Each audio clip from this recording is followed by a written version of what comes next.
Hi everyone and welcome back to my channel. I am Kirsty and this is Stuck in the Mud. So recently I went to see the new Barbie movie and I really enjoyed it. It was a really great movie and I think everyone's taking something different away from this movie. Personally, from my perspective, I found it really interesting, the whole dynamic about Barbie in her perfect pink Barbie world, then crossing dimensions with the real world, the human world, and experiencing real life emotions. She has an existential crisis, you can call it, and that's something that got me thinking about my own life and how that has impacted me, because I think it's quite it's a thing that I think at the root cause of OCD and anxiety, there is that kind of fear about what this whole world's about, what this human experience is about. Why are we here? What is the meaning of life? This human experience is something that is hard to answer. Why are we here? What is our purpose? And this is kind of what an existential crisis is all about. It's persistent negative thoughts, feelings, and emotions. And it's really hard because you can't really answer these kind of questions. It's very difficult because no one has a certain answer. And we're going back to all that uncertainty with OCD. And I think at the root cause of my OCD from a very young age was this fear of what comes after. What is this about? What is our reason for being here? And that is something I think has been there from quite a young age. It can incorporate feelings about death and dying and the whole kind of thing that I think it crosses people's minds. I'm sure it does quite often.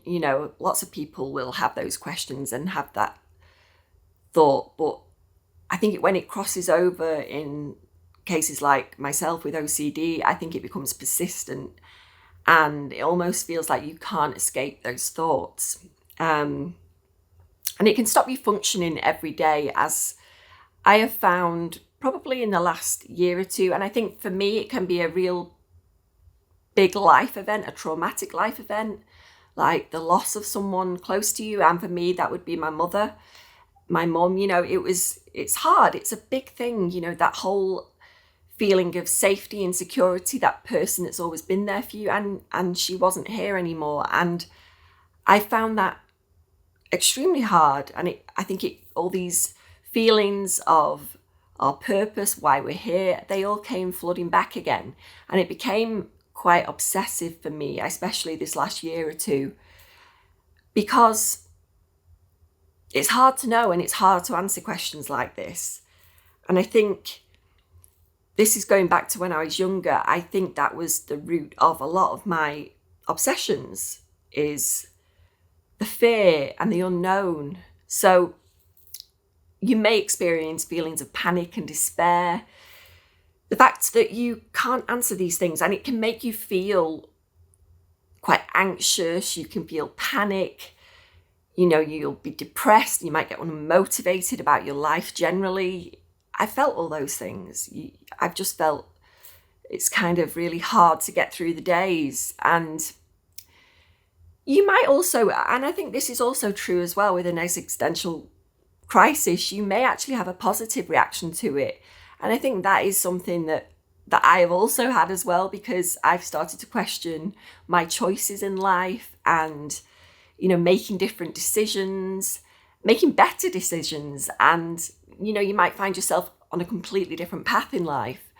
And I feel that was something that happened to me, especially as well after completely losing our business. It was something that had been a big part of my life, and then it wasn't here anymore as well. So I've got like the death of a loved one, my parent, and then of course I've got this complete collapse of our business, and where do I go from here? So I think for me, I've had quite a positive and negative reaction to this existential crisis, because whilst I feel like I've had those walls of safety and familiarity kind of collapse for various different reasons, I've also decided to take my life in a different direction, which can be a positive thing. And I feel like doing this channel and helping others is something that I really want to do in my life. So I'm happy to be on this new path and seeing where it takes me.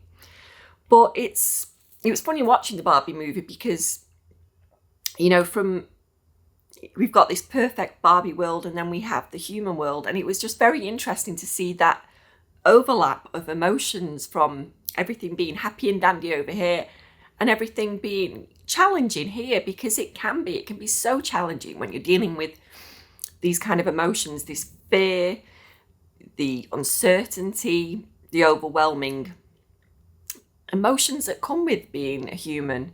So I really took that from the movie, and it made me think a lot about the root causes of my OCD. And for me, I think there's definitely a fear of loss and fear of losing control, fear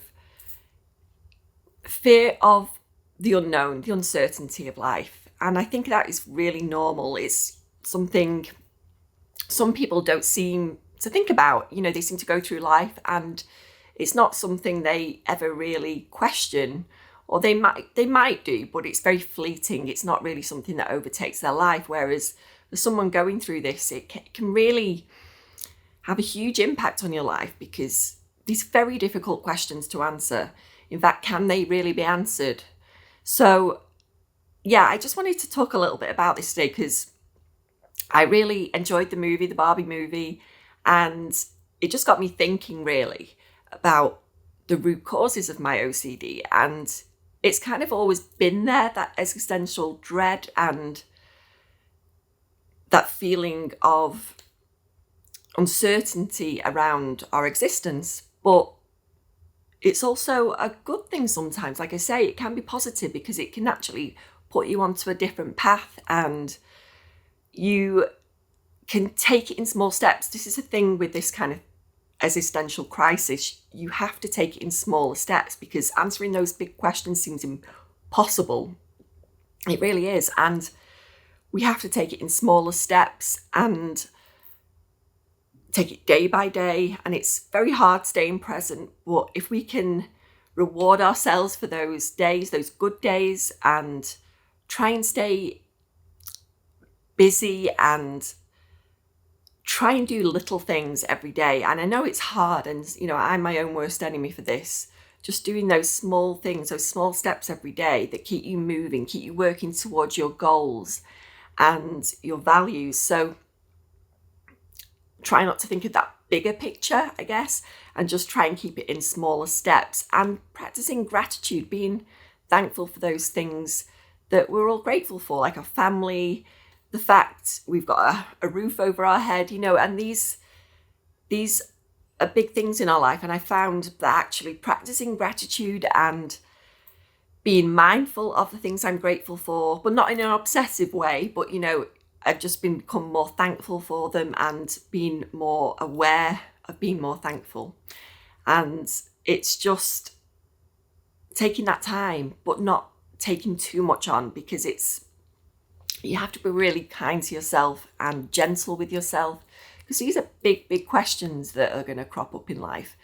And in the midst of the storm, when you may be going through quite a traumatic time, it can be really overwhelming. And it's just being really gentle with yourself and just taking everything in those small steps, because you will get there. And I know it can seem so uncertain, especially in a time we're living in now when we're going through massive changes in the world. Things have been quite unsettled for the past few years, and life can be a challenge, it can. But just remember to take it in small steps and be kind to yourself, because you deserve that. You deserve to live a fulfilling life. And this is where I've become in the last year. I've been taking those steps towards this and working towards my goals and hopefully helping other people. I really hope that I can help someone. If I can help one person, I'd be really happy. So thanks for watching today. I hope you enjoyed the video, and I hope maybe you recognised some parts of this for yourself. Is this something you ever think about? If you do, let me know in the comments, and I'll see you next time.